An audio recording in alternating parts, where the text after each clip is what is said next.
Well, hello, welcome back to another video. My name is Ashley Anderson. For those that do not know me, I teach you how to look and feel your best both inside and out by elevating the everyday woman.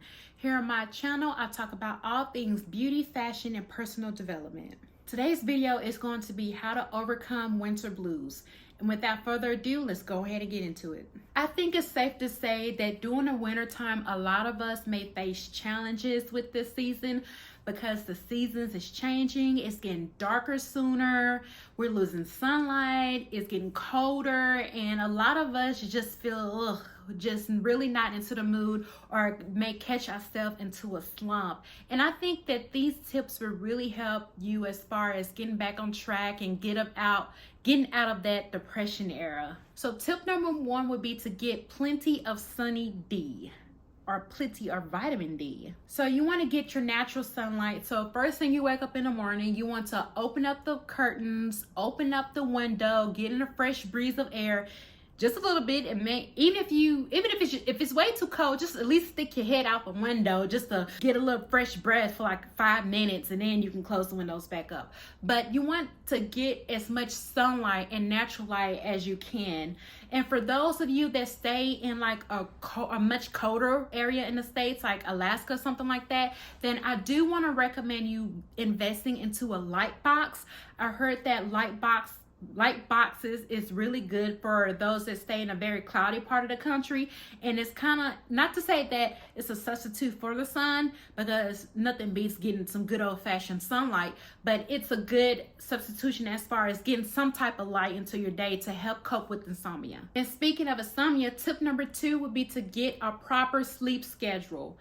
So you want to conquer insomnia by also not sleeping all day, for one, and to actually have a regular sleep schedule so that your body can get back into the natural pattern of things. And with that sleep schedule, you probably want to do things that's going to help you to get prepared and get ready for bed so that you can wake up on the next day at a certain time. And with that sleep schedule, you probably want to invest into a couple of things that will help you to get prepared to go to bed on time so that you can wake up at a right and decent time the next morning. So that can be lighting a candle before you go to bed. I prefer eucalyptus or lavender candles, scented candles that kind of, it's just going to calm you down a bit to get you in the mood of relaxing, unwinding down. So I would invest to a good scented candle, maybe wearing a soft and comfortable PJs, because anything like soft and fuzzy and just nice and warm can kind of get you relaxing in the mood too as well. And you also want to take melatonin and other natural remedies that will help you relax so that you can get to bed at a proper time. So tip number 3 would be to embrace the cozy season. And so that means to do all the festivities and traditions that usually go on. Even if you don't, celebrate the holiday season, you can still embrace it as it comes, because for the most part, winter only comes once a year for a lot of us. So you want to stay in and watch some of those good old holiday movies, including all the little cheesy Hallmark films, because I like them. You want to get your favorite Starbucks drink, maybe like the white chocolate mocha or peppermint tea.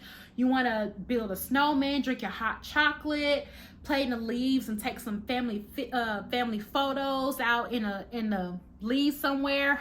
I don't know, whatever you do. Anything like that is just going to help you embrace it and just cozy up to the season until it's, time for it to pass through. Tip number 4 would be to practice self-care. So with the self-care, you want to go ahead and take a hot shower or a nice bubble bath. When I do that, I have like a eucalyptus stem above my shower so that when the shower steams, I'm able to breathe all of that in. You probably want to use mint scented or eucalyptus or lavender scented body wash. That can also be a good alternative for you. You want to get dressed afterwards, even if it's just in loungewear. You want to also continue getting some exercise, some fresh air, maybe drink some chamomile tea that will help relax you. And read a book. Also write in your journal to write down some goals that you want to do for this year. By the way, if you haven't subscribed already, go ahead and subscribe. And if you like this content and want to see more future content on beauty, fashion, and self-improvement, go ahead and give me a thumbs up for that like button. Tip number 5 would be to just leave the house. You can leave the house to just get some fresh air, to go get a cup of coffee, maybe go run an errand or two. Just anything that you can to change the environment and step outside your element. Tip number 6 will be to change your diet. So that includes cutting out all the junk food, all the sweets and sugars, at least for this time being, because when you eat onto the sugary foods and snacks, it can actually make your depression a little bit worse, because you're feeding on your stress cortisol levels. Eating too many sweets can actually cause your face to break out, and it can actually also cause for you to have bad menstrual cramps. Tip number 7 would be to watch funny TV shows. When you watch funny TV shows, it can change your energy levels in your brain and also allow you to rise your dopamine levels. And speaking of changing your energy levels, tip number 8 would be to declutter your space to lighten your mood.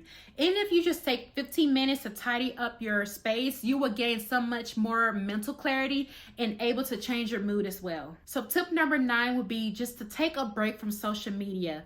When we are in a bad mood, we get into a negative space or a negative cycle of energy, and we become very jealous, envious of others, and our personalities would just come off very uncouth. So when we take that factor of being on social media out of our routine, then we can actually have a little bit more mental clarity and be in a much better mood. Tip number 10, if you don't already have one, is to get an emotional support animal. Having an emotional support animal can relieve us from some of the depression and anxiety that we feel, and it can also reduce our cortisol level, which in return can reduce our stress levels. And tip number 11 would be to seek out professional help and therapy if needed. Sometimes the tips that I provided for you, it may not be enough. Sometimes you may actually need to just go and get professional help. When you get professional help, they're able to do a lot more for you. They can prescribe those medications that you may need that actually will help. And if you go to therapy, you'll be able to speak to a licensed practitioner to where you can share your problems that you're having, and they can listen without bias or subjectivity. And once you are in a free space, and you can really express yourself without the same judgment that you may get from family and friends. Well, my lovelies, that's all for this video, and I really hope that you guys really enjoyed it. And if you haven't already, go ahead and hit that subscribe button. And if you want to see more content like this and future content on beauty, fashion, and personal development, go ahead and give me a thumbs up. Until next time, I love you. Bye.